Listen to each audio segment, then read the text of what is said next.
Right then, welcome to my top 5 tips and tactics video. It's not necessarily the only one. I might do a part 2, another one, but for now it's just the first 5 that I thought of. Yes, I am sunburned, sorry, I look silly, but you know, what can you do? I went outside, I won't do it again, it was stupid. This video is going to be about tactics for you to use yourself. It's for you to think, things for you to think about, not necessarily anything specifically in your army. And we're just going to get straight into it with number 1. This is consider the best and worst outcome for every decision that you make. This is a tough one to do. I often forget this myself because when you're playing the game, you get caught up in all manner of, from bloodlust, you just want to kill stuff, to, momentary tactical genius, you think you've got this great plan, but really it was just like some stupid thing where you end up wondering, why did I do this? And there's a few examples I will use just to help visualize this. One of them, I'm gonna talk about an example from myself, but also from Beard from Tabletop Tactics, because there was a video a while ago.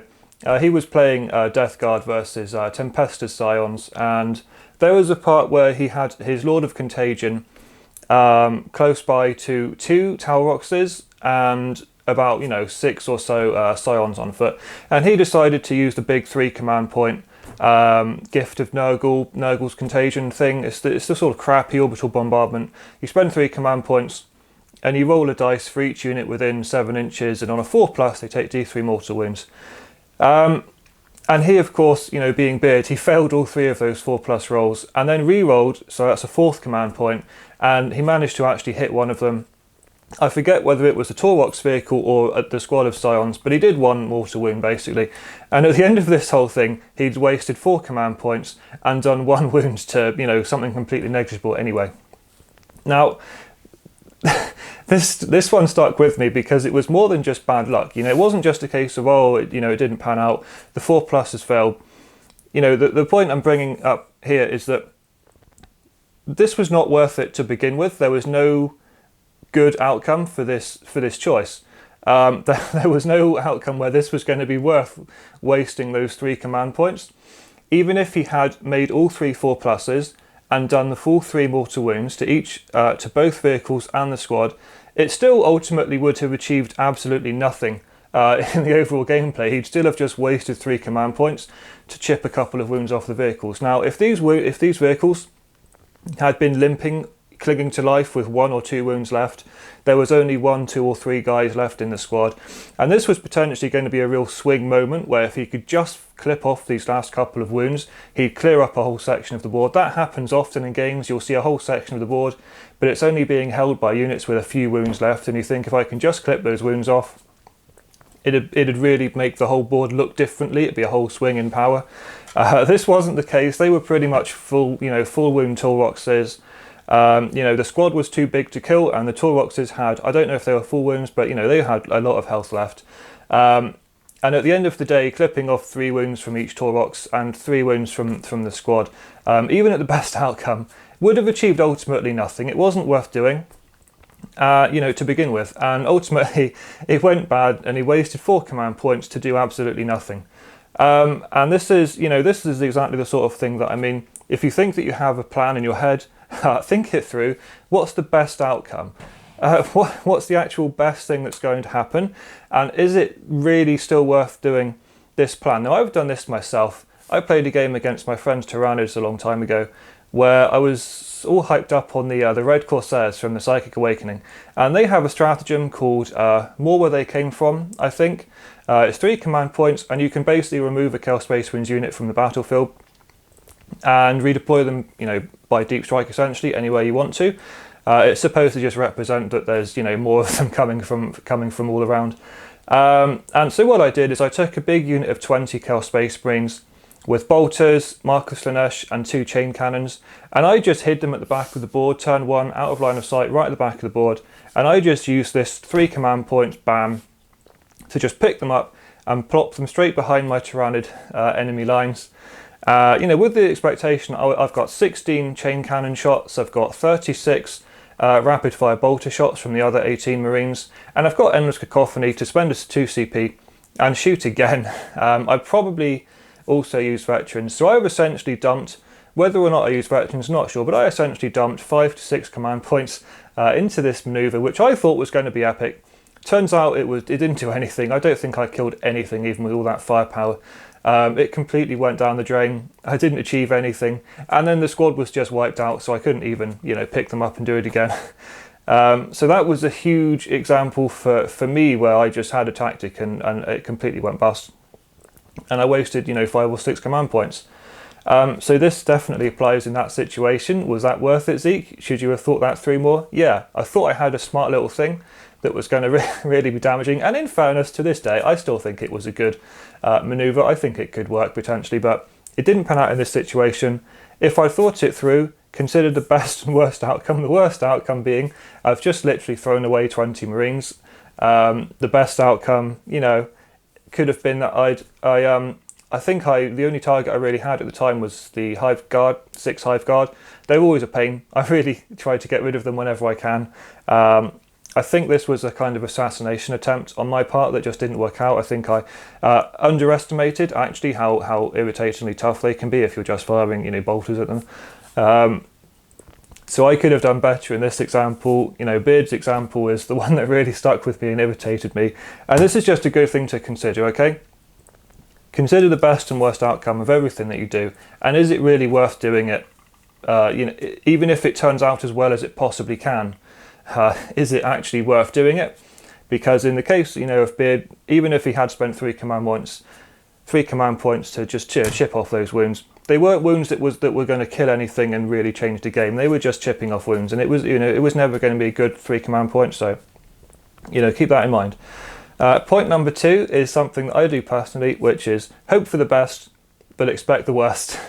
You should always play optimistically. I'm a big believer that you should play optimistically. There's a lot of people out there, I don't want to say more competitive people, but there's a lot of people out there who play the game quite pessimistically, quite miserably. They just always expect the worst, and they whinge and they don't expect anything to go right for them, and even before they've rolled they're already complaining that something's not going to pan out for them, and they're miserable to play against, and they're irritating, especially because when something does go right they never acknowledge it. They still whinge about something else even. So hope for the best, play optimistically. That's what I do. I like to take risks. I like to take the risks. I like to go for the big sweeping maneuvers. I like to take the risks, even if if it's a 12-inch charge, go for the 12-inch charge. If you've got 2 guns to take the last 2 wounds off of something, you might hit and wound and fail both saves. It might happen. Always hope for the best, but and play optimistically, because honestly, a lot of the time you are rewarded by the dice or luck or whatever you want to call it. You are often rewarded for just being ballsy and doing a stupid thing that might not pan out. It probably will just because of the odds. But expect the worst. Never bank on these things. Never bank on these big maneuvers. Never bank on the long charge. Never bank on anything going right for you in the game. Play the game. Play optimistically, and hope for the best. But play the game as if everything's going to go wrong for you. If you think you have a unit that's going to kill another unit, play the game as though they're not going to, and have the contingency, the fallback to deal with that. If you hope to make a charge, expect to fail it. What's going to happen if you fail the charge? Think about that and make sure that the rest of your game is going to support you if you fail that charge, because you probably will. What's going to happen if you don't manage to kill this unit? What's going to happen if you don't manage to get this objective? If you don't get the psychic power off, if you're playing a game you're really hoping that you're going to get prescience and death hex off, what if you don't? You probably won't. So what if you don't? Always play optimistically, but always expect that nothing's going to go right, and have a plan to deal with that, which leads me straight on to my 3rd point, which is have contingencies. This is, it's almost point 2, part 2, but I've put it as a 3rd point. Always have contingencies. Have more than one option. Have more than one. If you want something dead, you need more than one thing that you're going to shoot at it. If you've got a predator and you're hoping that this predator is going to kill something, it's not going to. So make sure you've got a second predator or a dreadnought or something, just something that you can also shoot. Always have more than the dedicated guns. If you've got your Land Raider, you've got your 4 Laos cannons here, you're hoping this is going to shoot your opponent's Land Raider, it's not going to. Make sure you've always got something else that you can shoot as well, just to make sure. And this goes for charging. You know, if you're trying to charge something, have a contingency plan for if you fail that charge. I like to try, if I can, to make sure I've always got 2 things at least charging what I want to charge, because if you've only got 1 unit charging, it's probably going to fail, and then you'll get countercharged and it sucks. Always try to have 2, you know, even if it's a really good thing and some crappy thing, if you're able to, if you've got some berserkers lined up for a charge and you've got like a rhino or something, charge the rhino as well, because if those berserkers fail, instead of getting countercharged now by this orc boy squad that you failed to charge, if your rhino gets in, they're still stuck there fighting the rhino, they can't fall back and charge your berserkers. You know, always have some other thing that you can do, like charge your rhino, have some other firepower to support the original firepower that is going to fail, because you know it's going to. Same for psychic powers too. You can't obviously recast a psychic power once you've failed it, so you can't have like a contingency sorcerer to you know, make sure you can secondary cast something, you know, precedence if you fail it.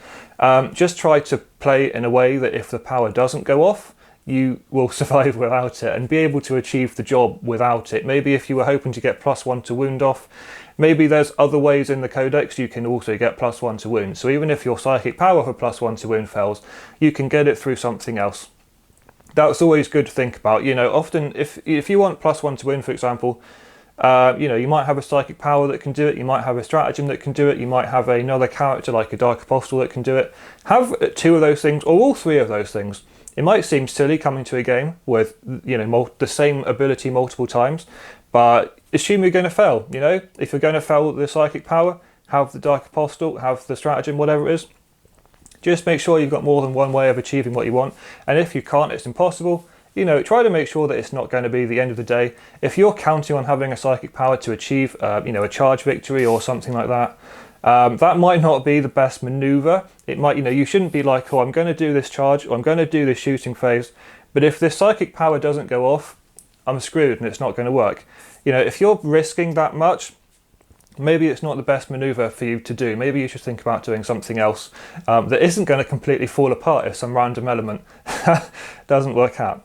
Point number 4, this is a bit of a personal one, and this is, I think, probably the most subjective thing that I'm going to talk about today, because it really is opinion based. But in my experience, both playing myself and watching endless, you know, battle reports and things, I am a big believer in overcommitting to a unit, and don't ever split fire. You will never succeed splitting fire. If you think that you've got 2 twin las cannons, there's a rhino on 1 wound there, and there's a space marine on 1 wound there, and you think surely 2 las cannons is enough to finish a 1 wound rhino, and 2 las cannons is enough to finish a 1 wound marine. It's not. It's not. You're going to miss and fail to wound. You're going to miss, fail to wound. They'll make a 6 on their save. They'll make a 5 up on their save or something. All 4 las cannons, I'm sorry, all 4 las cannons, they go into the rhino, they kill the rhino, or they go into the marine and they kill the marine. That's how it is. Never split fire. Never assume that split fire is going to go well for you, because it's not going to.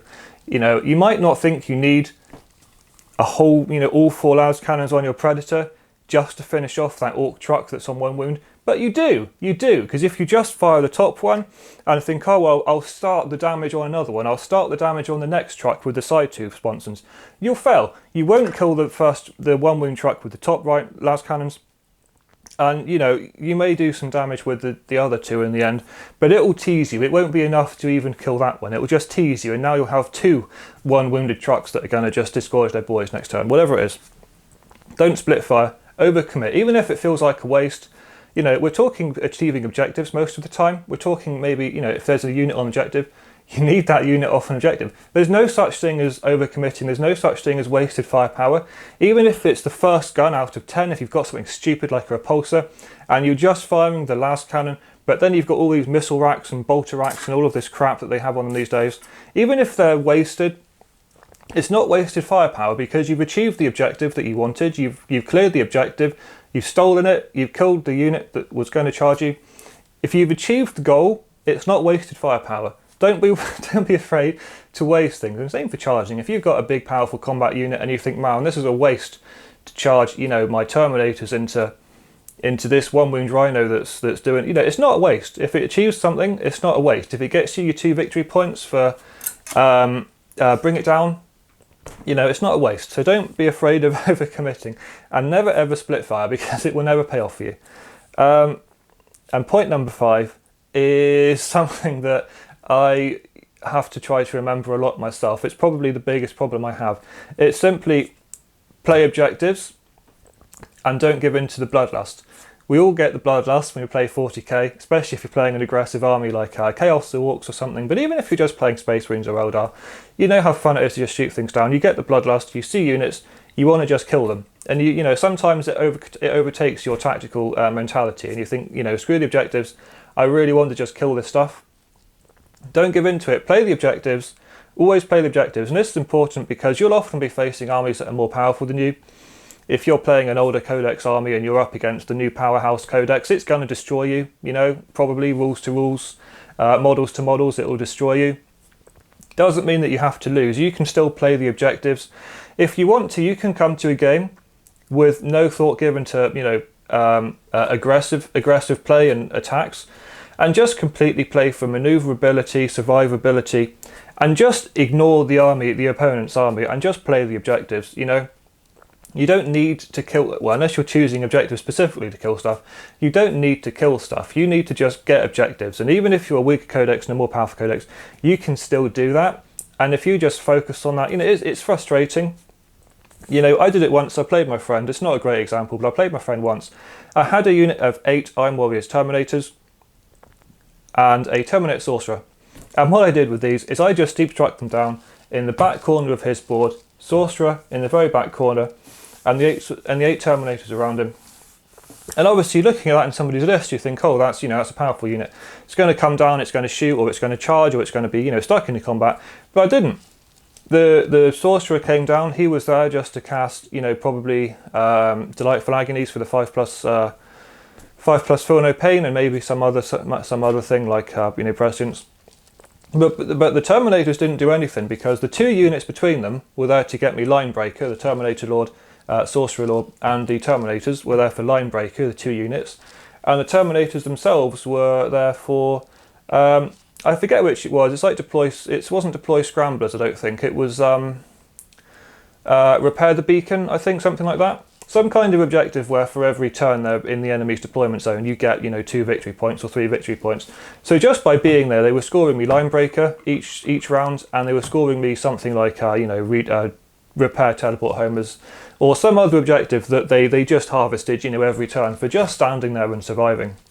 And that was a surprise to them, because, you know, you're not expecting Terminators to do that sort of thing. But that's what you can do, especially if you're playing an army that you think is going to beat you. Just go for the objectives, you know, just go for the objectives. And it can surprise you, and it can surprise your opponent. And, you know, if they're just focusing, if they're all big and bad because they've got the new codex and they're really dangerous, they might be focusing more than they should be on just killing you. And if you're being sneaky and just playing objectives and not being distracted by, oh, I should go for that charge, I should go for, you know, finishing that unit off with some shooting or whatever it might be, just don't, you know, just play the objectives. And, you know, it's not necessarily maybe the most fun play. It's not what I'd recommend for just casual play. If you're playing with friends, you know, you shouldn't probably ignore their armies and just play objectives. But certainly if you're trying to win, it's definitely a good thing to keep in mind, because it can be, you know, it can be an equalizer. Objectives are an equalizer, not completely. Obviously, a new codex is still going to be more powerful. You're still going to lose to Dark Eldar and that sort of thing. But generally speaking, they're a bit of an equalizer, because when I was younger, young Zeke, neckbeard, angry, angsty Zeke, used to hate objectives because he considered them, you know, a crutch for the weak. You know, I considered people winning on objectives to be not real winners. I thought they were just losers that, you know, scrimped the game on objectives because they couldn't beat me, because, you know, my Chaos Army was destroying them. We won on objectives. It's not a real victory. How are you winning if your army's been destroyed? I don't care how many objectives you're holding. You're dead, you know? For me, it was not a real victory. I didn't like them. I said they were a crutch for, you know, for the weak. They were something for people to exploit who just couldn't win games, you know, by winning games. But, you know, now that I'm older and not such a dick, that's, I appreciate objectives for what they are. And they are an equalizer. I think they're important, especially if you're playing a more powerful army than yours. You know, it's tough to go head to head with those codexes, but if you just play objectives, it's, you know, it's the best chance you've probably got at scrimping out a bit of a victory. Going to leave this there. That's my 5 points for this video. I might do another 5 points. Now you might have thought, Zeke, this is just stupid nonsense that everybody already knows. You haven't told me anything important. I've been doing this my whole life anyway. You know, good for you. Genuinely good for you. I haven't been, certainly. But I hope that maybe there, you know, maybe newer players at least. Even if, you know, if you're an old veteran, fine, you know, good. But maybe if there's any newer players, you know, I hope this helped to some degree. Gave you something to think about, something to keep in mind.